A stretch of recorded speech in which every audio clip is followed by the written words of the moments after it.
Vías rápidas, autovías, autopistas. En todo momento millones de vehículos recorren las superautopistas del mundo. Lenguas de asfalto anchas y llanas que se extienden miles y miles de kilómetros a través de algunas de las zonas más hermosas del planeta. Gracias a ellas, podemos atravesar los Estados Unidos desde Nueva York a Los Ángeles en solo 3 días. ¿Y cuál es el origen de este increíble e indispensable sistema nacional de carreteras?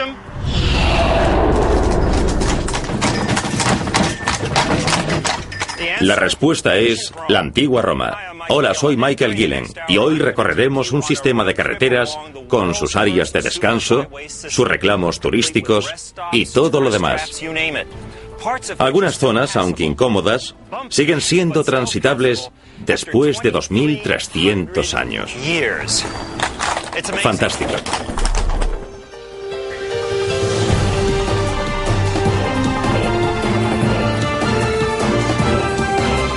El origen de las cosas. La antigua Roma, una sociedad en movimiento.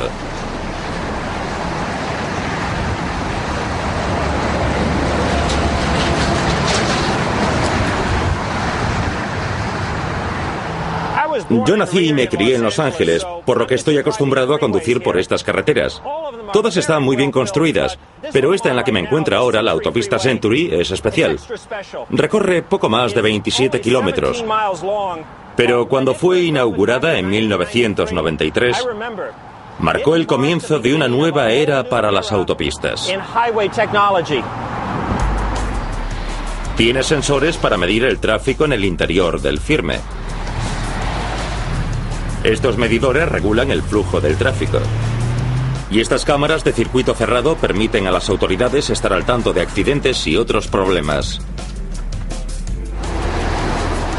Cada 3 centímetros de la autopista Century costó $4.000. Eso hace un total de 2.300 millones de dólares. Uno de los proyectos viales más caros de la historia de California. También ha sido una de las últimas autopistas construidas dentro del Sistema Nacional de Autopistas Interestatales y de Defensa de los Estados. Este Sistema Nacional de Autopistas recorre 75.000 kilómetros. Se construyó durante la Guerra Fría, cuando lo prioritario era transportar misiles a sus silos y movilizar tropas y material para defender el país contra los invasores comunistas. Hoy luchamos por algo muy diferente: llegar al trabajo a tiempo. ¿Cuál es el origen de la idea de construir la primera red de vías libres de obstáculos con fines militares? Vamos a dar un paseo por la antigua Roma.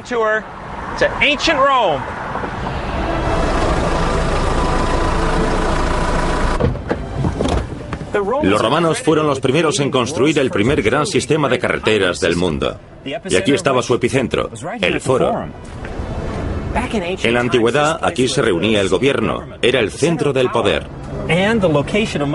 Déjenme que les enseñe la marca del kilómetro cero, ese cilindro negro de allí. De ahí partían todas las calzadas, hacia el norte, el sur, el este y el oeste, hacia los lejanos confines del Imperio Romano. Su construcción comenzó en el año 312 a.C. y duró 700 años, en los que los romanos construyeron un total de 100.000 kilómetros de sofisticadas calzadas. Se extendían desde Roma por lo que hoy llamamos Europa, Oriente Medio, el norte de África y Gran Bretaña. La mayoría de las rutas importantes que hoy recorren en Europa miles de automóviles fueron hace siglos calzadas romanas, y de hecho muchas de las calles principales de muchas de las ciudades europeas eran parte de las vías romanas que se extendían hacia el exterior. El origen de las ciudades actuales pudo haber sido una posada, un hostal o una casa de postas. Con el tiempo se construirían allí otros edificios, y en pocos siglos crecerían pueblos en esos lugares. Así es como se formaron muchas de las ciudades de Europa, de una posada romana junto a una calzada. Lo que los romanos construyeron no tenía parangón. Era el mayor sistema de carreteras del planeta y cambió radicalmente la forma de viajar de todas las personas, ya fuesen soldados o civiles. La red de calzadas romanas significó verdaderamente una gran inversión para esa civilización, tanto su construcción como su mantenimiento. No creo que pensasen en ella en términos económicos. Era más una cuestión de control y movimiento de tropas. Al igual que las autopistas americanas, las calzadas romanas tenían una finalidad militar. Hace más de 2300 años los romanos estaban en guerra con los samnitas, un pueblo que vivía en el sur de Italia y que se negaba a ceder su territorio a los romanos. Apio Claudio Caeco era un censor romano, uno de los políticos encargados de realizar el censo y determinar los privilegios de voto. Hacia el año 300 a.C., convenció al Senado para construir una calzada hacia el sur que se pudiese utilizar todo el año. Según Apio, esa calzada permitiría que las tropas romanas aplastasen a los conflictivos samnitas rápida y eficazmente. Sin las calzadas, las tropas tenían que hacer lo que llevaban haciendo durante siglos: rodear colinas, atravesar desfiladeros, perder tiempo vadeando ríos. Pero que los soldados crucen un río por el puente de una calzada es mucho más sencillo, por lo que tardan mucho menos en llegar de un sitio a otro. El resultado, los romanos aplastaron a sus vecinos del sur y sus territorios fueron anexionados a la República Romana. La calzada responsable del éxito se extendió y recibió el nombre de Vía Appia, en honor de Apio. Llegaría a recorrer 560 kilómetros, hasta el final de la bota de Italia. Y no lo hicieron con la inestimable ayuda de estas bellezas, sino con una combinación inaudita de músculo y cerebro. Haría falta un ejército, literalmente, una legión romana completa más algunos auxiliares. Un total de unos 6.000 hombres para construir un tramo de calzada. Estoy en Los Ángeles con Frank Kwan, director de operaciones del Caltrans, el Departamento de Transporte de California. Supongo, Frank, que así es en realidad una carretera, ¿verdad? Así es, Michael. El corte transversal habitual de una autopista de California.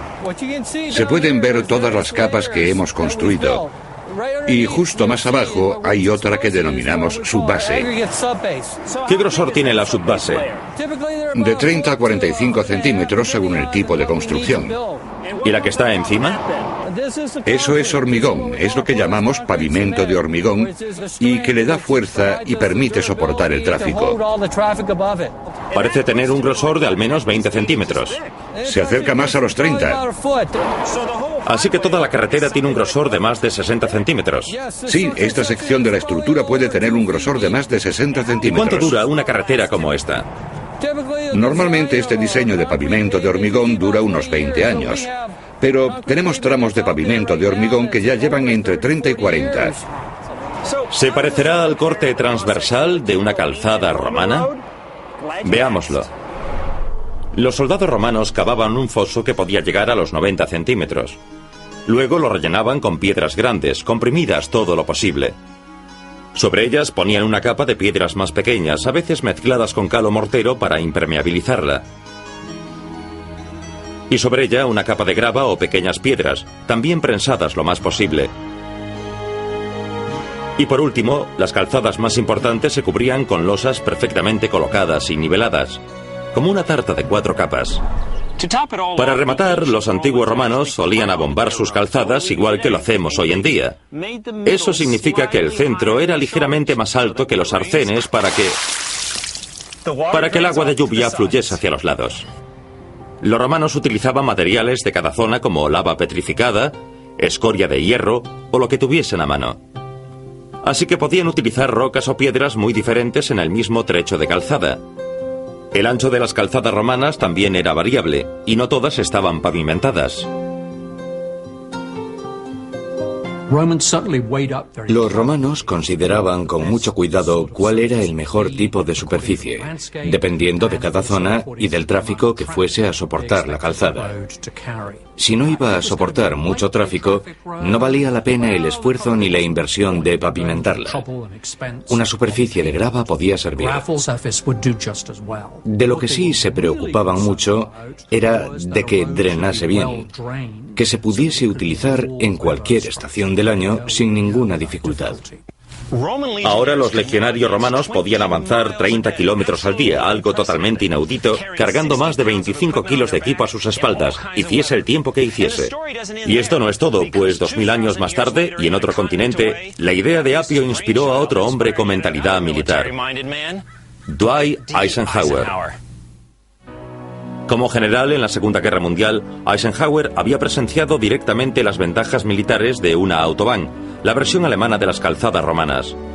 La Autobahn jugó un papel crucial en la Blitzkrieg o Guerra Relámpago, que consistía en ataques masivos por aire y tierra coordinados para sorprender al enemigo. Así que cuando llegó a presidente de los Estados Unidos, Eisenhower autorizó la construcción de un sistema nacional de autopistas interestatales y de defensa. Gracias a los avances tecnológicos pudimos construir 75.000 kilómetros de carreteras interestatales en una 14ª parte del tiempo que emplearon los romanos en construir los 85.000 kilómetros de calzadas. Una vez que los romanos decidieron cómo construir su sistema vial, comenzaron la hercúlea tarea de trazar y construir las calzadas, túneles y puentes que permanecerían durante 2000 años.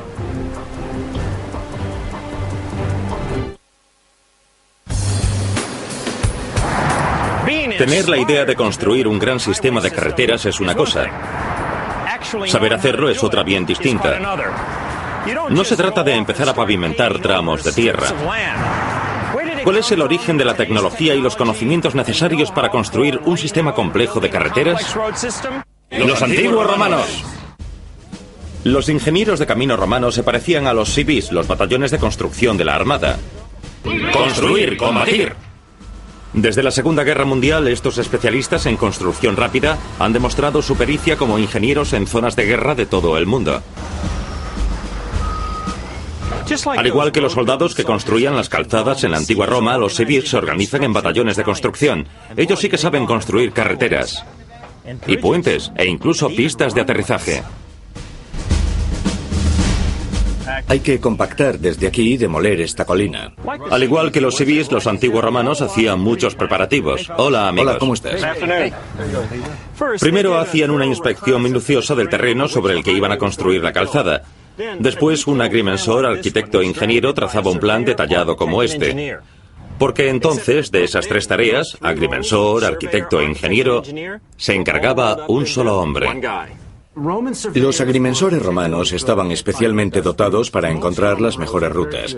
La mayoría de las calzadas romanas eran perfectamente rectas. Desde una calzada romana, sobre todo en las zonas rurales, podías ver 1, 2 o 3 kilómetros de la misma. Casi nunca se desviaba a derecha o izquierda. Esto es lo que me pregunto. ¿Qué tipo de instrumentos utilizaban los agrimensores de la antigua Roma? ¿Y cómo funcionaban? He pedido a Doug Jeffrey, nuestro diseñador, que reconstruya lo que los romanos utilizarían. No será una reproducción exacta, pero nos mostrará cómo los constructores de calzadas romanas se valían de la geometría utilizando lo que llamaban groma. Aquí está nuestra groma. ¡Voilà! Sí, la groma. Esto era lo que los agrimensores de la antigua Roma utilizaban para asegurarse de que sus calzadas fuesen rectas. Un buen trabajo, Doug. Voy a hacer algo con ella. Nuestros amigos de Caltrans me esperan para probar este chisme. Bueno, Michael, trátala con cuidado y buena suerte. Adiós. Por supuesto. ¿Qué remedio? Bueno, aquí estoy junto a la autopista de Pomona con Ralph Ricketson, el topógrafo jefe de Caltrans, el Departamento de Transporte de California. Hola, Ralph. Hola, Michael, ¿qué tal? Encantado de verte. Voy a probar mi groma, pero antes me gustaría saber qué hacéis hoy en día para aseguraros de que las carreteras son rectas. En la actualidad utilizamos una estación robótica que mide los ángulos y las distancias electrónicamente. Utiliza un rayo láser en vez de una plomada. y toda la información que recoge la llevamos luego a nuestro centro para procesar los datos. Si disponemos de la conexión apropiada, podemos enviar los datos en tiempo real para procesarlos. Vaya, última tecnología. Así es. Me vas a tener que ayudar a probar la groma, así que lleva hacia allí el aparato, ¿de acuerdo? Eso haré. Y muchas gracias por ayudarme, porque aquí es donde me transformo en un agrimensor, arquitecto e ingeniero que vivió hace 2000 años. Pongámonos en situación. Mis legionarios han construido la calzada hasta aquí y esperan nuevas instrucciones. Y todo lo que tengo es la ayuda de mi vieja groma. Así es como funciona. Lo que tengo que hacer es alinear estas dos plomadas con las dos marcas que delimitan la calzada ya construida. Todo se hace a ojo, sin miras telescópicas ni nada parecido. Y tengo que estabilizar las plomadas. Muy bien, yo diría que ya está. Ya tengo la groma alineada con la calzada ya construida. Ahora doy la vuelta y utilizo las dos plomadas que están alineadas con la calzada para marcar por dónde quiero que continúe. Vale, Ralph, quieto. Bien, espera. Tengo que alinear las dos plomadas.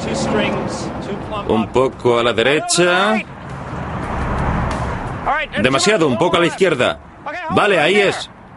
Yo digo que construyamos por ahí, en esa dirección. Y ahora haremos que Ralph, con su tecnología último modelo, compruebe la calidad de mi groma. Bien, Ralph, adelante.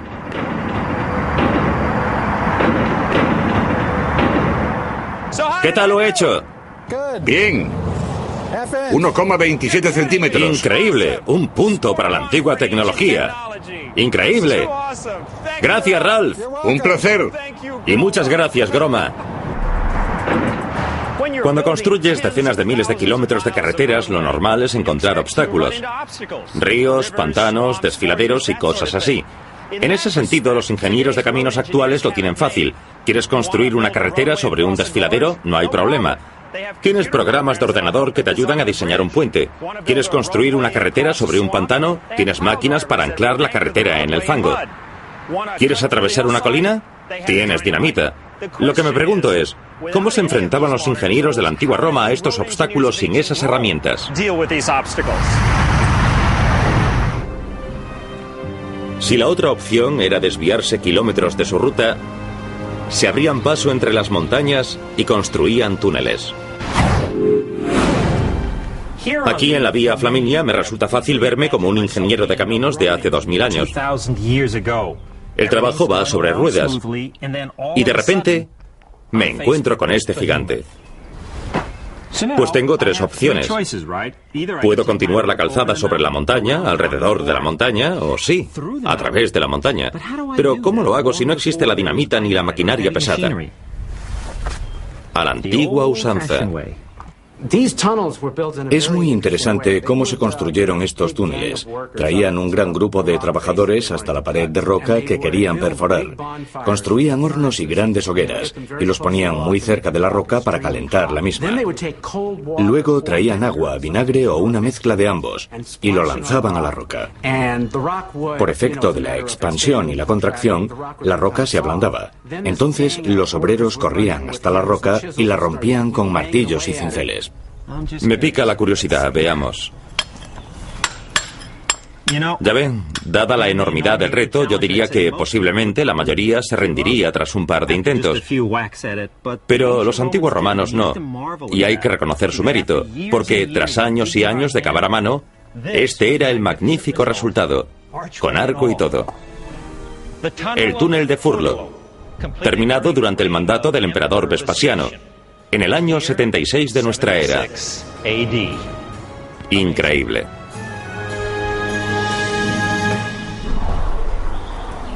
Los romanos también eran expertos constructores de puentes, la mayoría para cruzar ríos. De hecho, ya los construían mucho antes de sus famosas calzadas, posiblemente hasta 2000 puentes. Para los romanos, un puente era un objeto sagrado. La persona al mando solía ser un alto sacerdote con el cargo de constructor de puentes, pontifex en latín. Por eso incluso hoy llamamos pontífice al Papa. Es el constructor del puente entre el cielo y la tierra. Todos los puentes romanos se construían de madera hasta el año 142 a.C. Este, el Pons Aemilius, fue el primer puente construido con piedra. El puente Milvio, construido en el año 109 a.C., es uno de los 185 puentes antiguos que todavía se utilizan. Tiene 8 arcos y, lo crean o no, este coloso soporta miles de toneladas de tráfico cada día. Estos puentes han durado tanto por lo bien construidos que están. Los romanos perforaban primero la roca del lecho del río para construir los cimientos. Después añadían los sillares, piedras cuadradas que servían de pilares. Sobre los sólidos pilares, los romanos construían uno o más arcos sobre los que construían el firme. Algunos puentes romanos también tenían contrafuertes que reforzaban los lados de los pilares para minimizar la erosión del agua. En otras palabras, los construían para durar. Vean esta preciosidad. Es el puente Malio, construido en el siglo I a.C. Observen las piedras del arco. Fueron encajadas en seco, pero han permanecido en su sitio hasta hoy gracias a la piedra clave situada en el centro. Ojalá nosotros nos conservásemos así tras 2000 años. En el siglo I a.C., 300 años después de la construcción de la Vía Apia, los romanos disponían de una sofisticada red de calzadas, puentes y túneles que comunicaban su imperio. Las tropas no eran las únicas que los transitaban. También lo hacían los turistas romanos.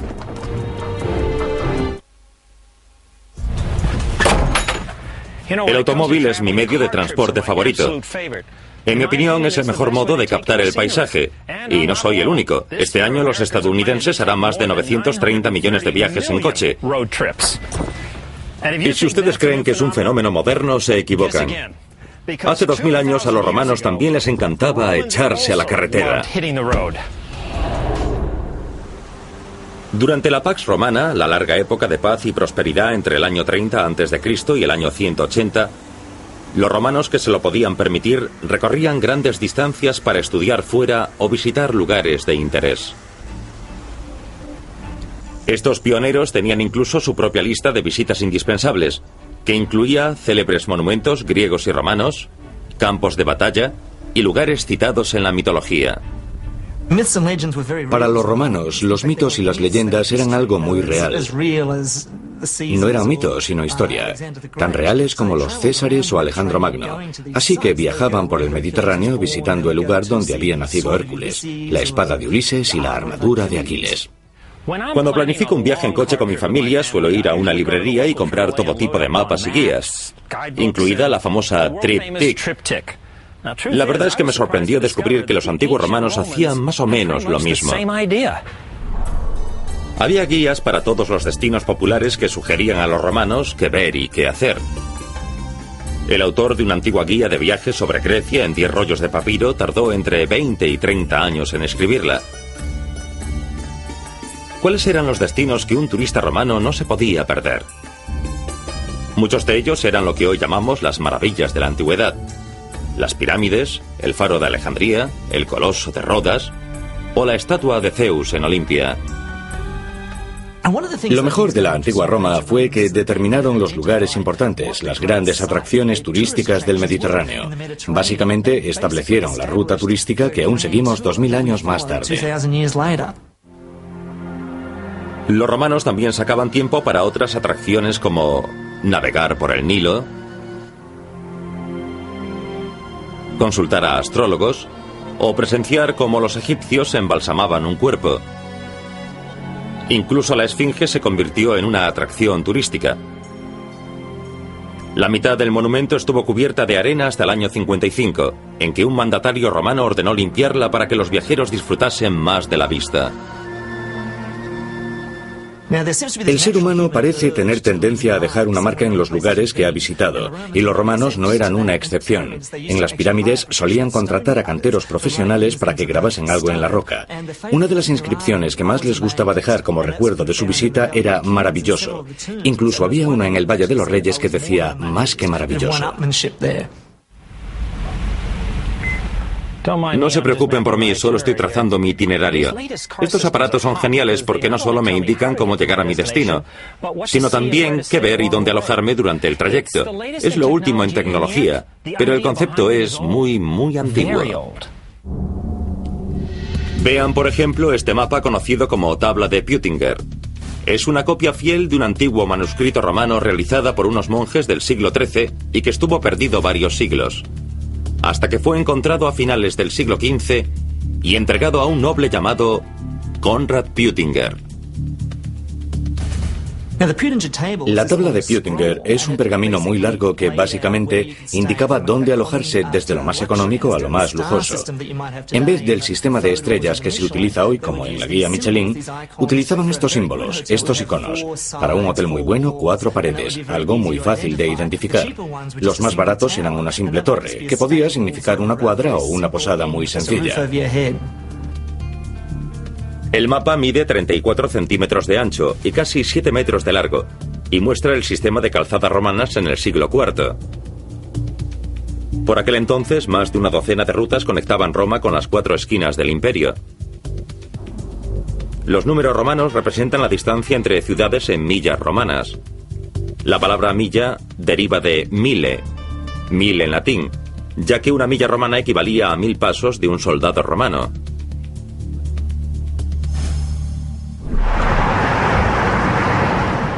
Hoy todos los automóviles tienen un contador que mide las distancias con gran precisión en millas o kilómetros.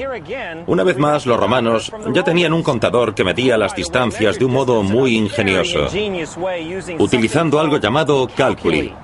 Y no me refiero a la asignatura de matemáticas. Sabemos cómo funcionaba porque el arquitecto e ingeniero romano Vitruvio lo describió a finales del siglo I a.C.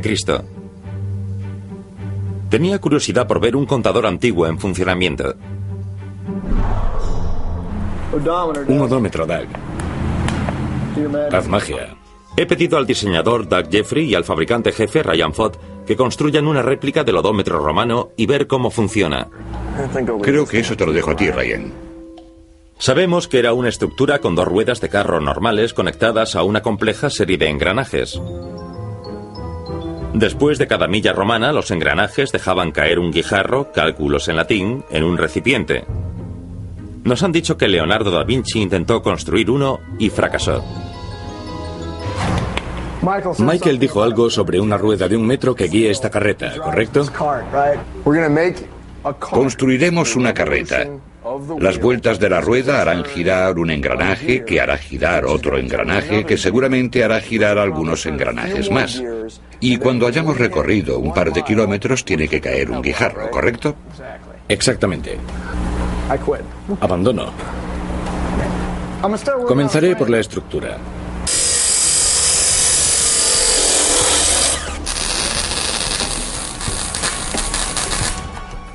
Dos más, Doug. Ya tenemos ruedas. No llegan a 1 metro, pero haremos que funcione. Tenemos que acelerar un poco los engranajes. Sin frenos. Todo listo y movido por la hoja de sierra. Una gran idea. Doug, se me ha ocurrido algo para las ruedas. Necesitamos resistencia. No pueden girar libremente o se desequilibrarán en cuanto empiece a moverse. Es fácil de solucionar. Con una arandela de presión. Sin apretarla demasiado. Usamos la arandela para que mantenga la presión sobre la tuerca.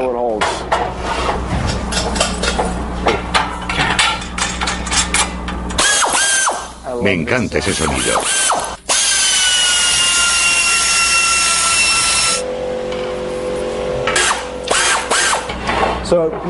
Doug, una vuelta cada 5.000 pies.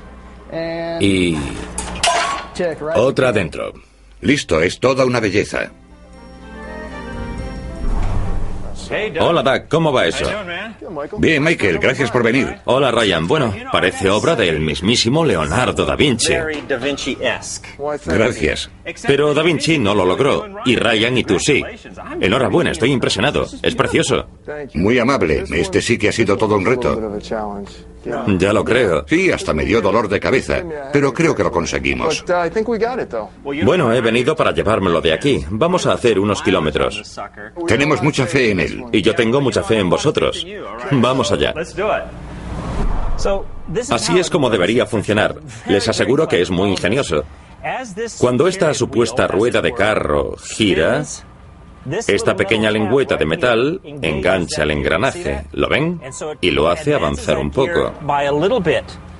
Cuando ese engranaje da una vuelta completa, esta lengüeta engancha ese otro engranaje y lo hace avanzar un poco. Y este hace avanzar este otro. Y miren abajo, nuestra recompensa. Cuando este engranaje avanza un poco, hace avanzar un poco esta rueda de plástico, lo suficiente para que otro guijarro o cálculus caiga por el tubo al recipiente. Esa es la recompensa. En otras palabras, cada vez que supuestamente recorro una milla, se repite todo el proceso que culmina con la caída de uno de los cálculi. Bien, vamos a ver qué tal va. ¿Listo, Doug? Listo, buena explicación. Doug llevará un odómetro moderno como comprobación. Vamos allá a ver cuánto nos aproximamos. Hagan sus apuestas, que empezamos.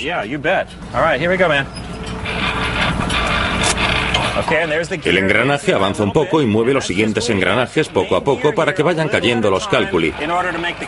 Tenemos mucho camino por delante, así que por favor, tengan paciencia.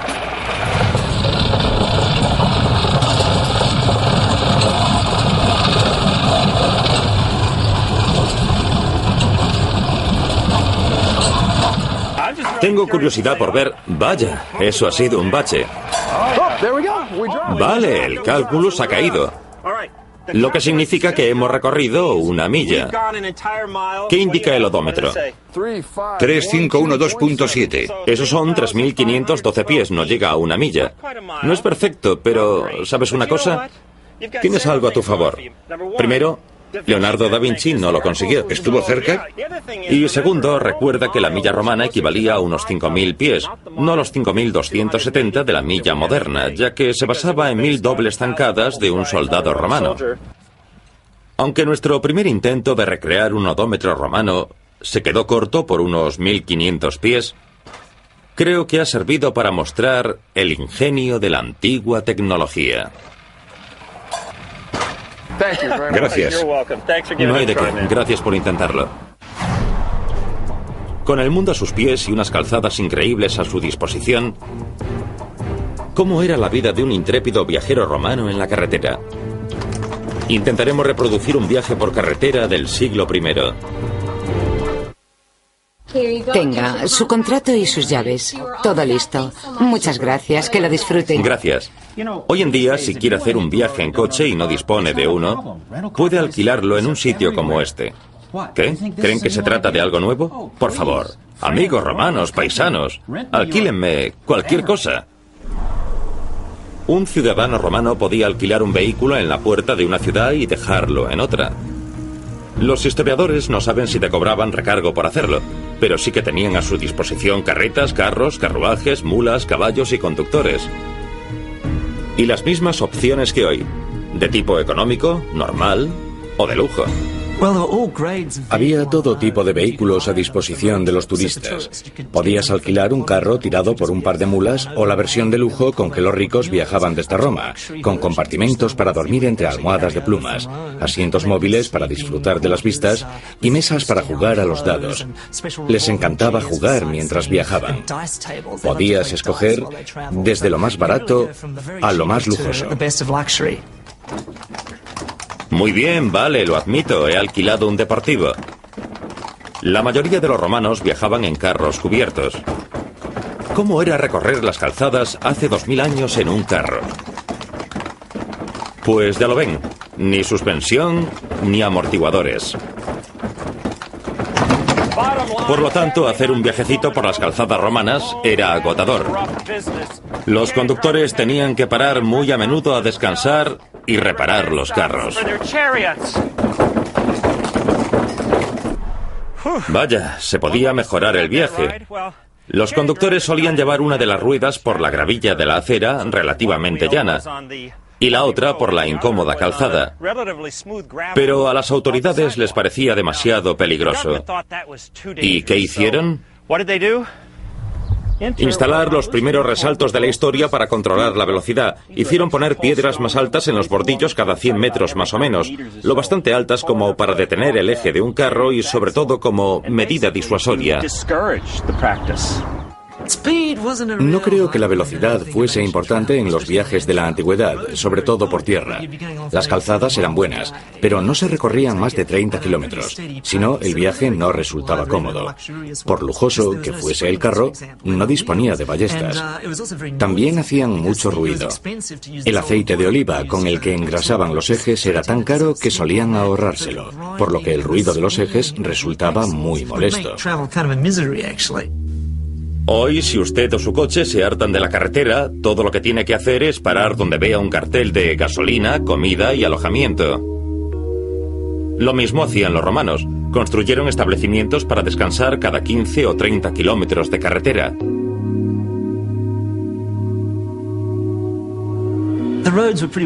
Había cuadras cada 30 kilómetros más o menos. No tardabas mucho en conseguir que te arreglasen el eje. Los romanos preferían alojarse en casas de amigos, pero las posadas eran muy útiles si no podían aprovechar una invitación. Algunas disponían incluso de calefacción, baños termales, sitio para el equipaje, cuartos para los sirvientes y dormitorios de lujo. Pero otras eran, como decirlo, un poco más cutres. Lo normal era que las posadas fuesen tugurios. Los viajeros nos han legado gran cantidad de quejas sobre colchones duros, goteras, mosquitos y comida podrida. Y esos romanos insatisfechos grababan sus quejas en las paredes. Una de las más famosas está en Pompeya. Posadero, he mojado la cama. Sí, lo admito. ¿Quieres saber por qué? Porque olvidó el orinal. Había incluso rumores de que utilizaban carne humana en los guisos, de gente que encontró dedos y cosas así. Sabemos por las excavaciones de una posada en Pompeya que se podía comprar carne de cerdo, de pollo, lentejas, fruta, pan o vino por unas monedas. Incluso hay pruebas de que los clientes podían comprar alimentos sin bajar de su carro. Comida para llevar.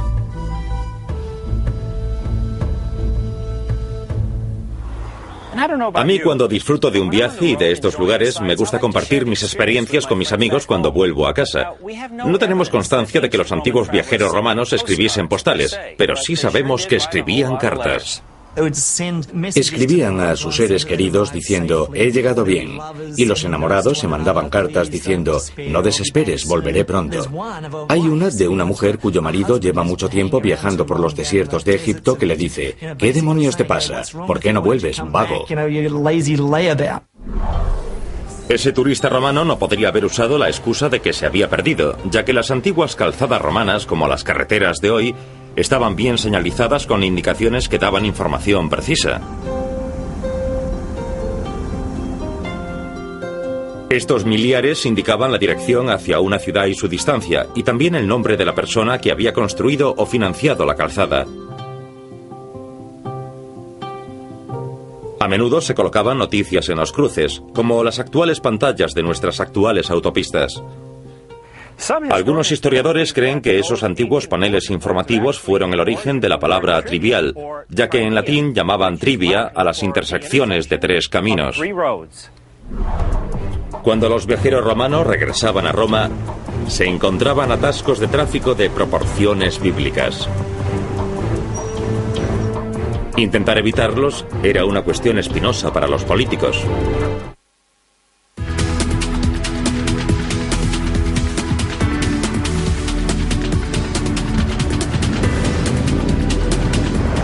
Estoy en el condado de Los Ángeles, donde se encuentra uno de los cruces más transitados del país. De hecho, cada uno de los 3 cruces más transitados es atravesado por 500.000 de vehículos cada día.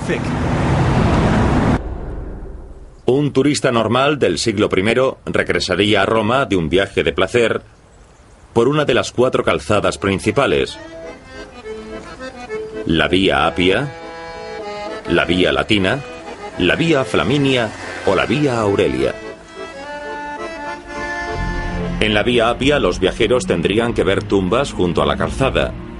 ya que los cementerios estaban prohibidos dentro de la ciudad. Después del desfile de monumentos a los muertos, atravesarían las puertas de la ciudad. En los 10 kilómetros cuadrados de Roma se hacinaba casi 1 millón de habitantes. Era ruidosa, agobiante y caótica, y contaba con más de 40.000 edificios de viviendas de varios pisos, miles de almacenes y villas, cientos de templos, casas de baños y demás edificios públicos.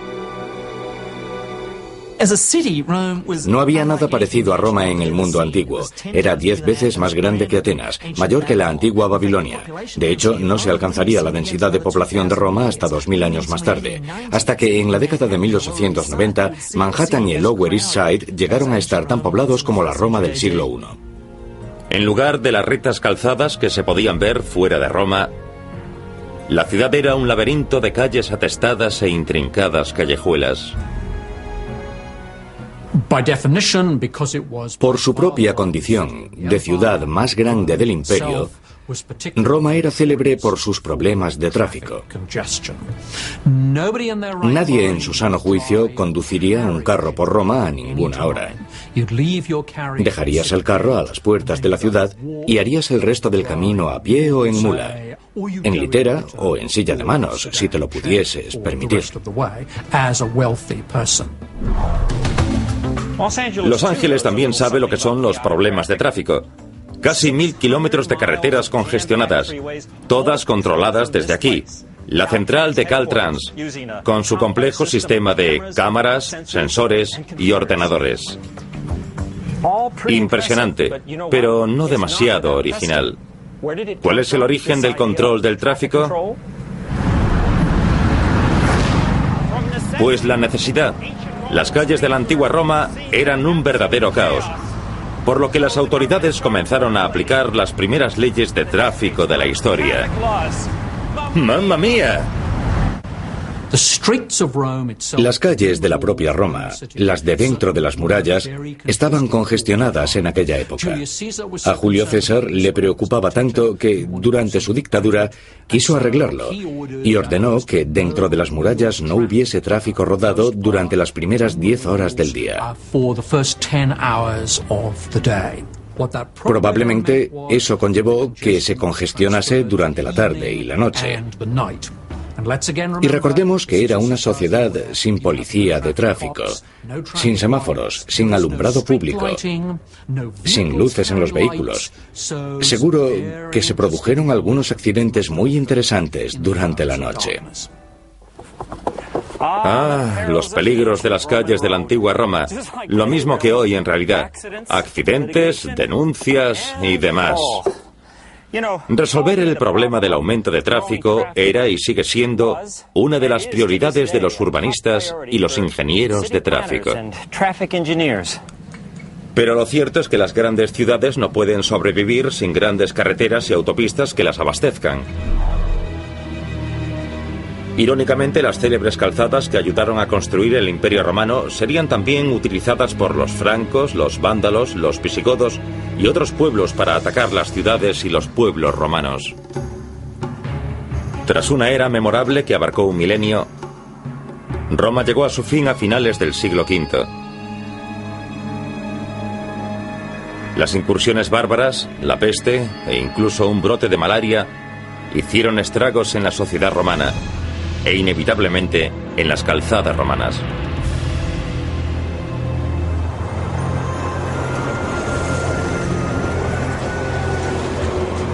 Sin una vía de comunicación que los conectase, los pueblos se encontraron cada vez más aislados. Comunicarse era complicado y viajar muy peligroso. Los siglos oscuros de la Edad Media habían llegado. Desgraciadamente, el otrora magnífico sistema de calzada romana se vio reducido a una serie de tramos desconectados. Pero incluso entonces era algo impresionante. Los campesinos que desconocían su historia decían de ellos que eran obra de gigantes. Y en cierto sentido lo eran.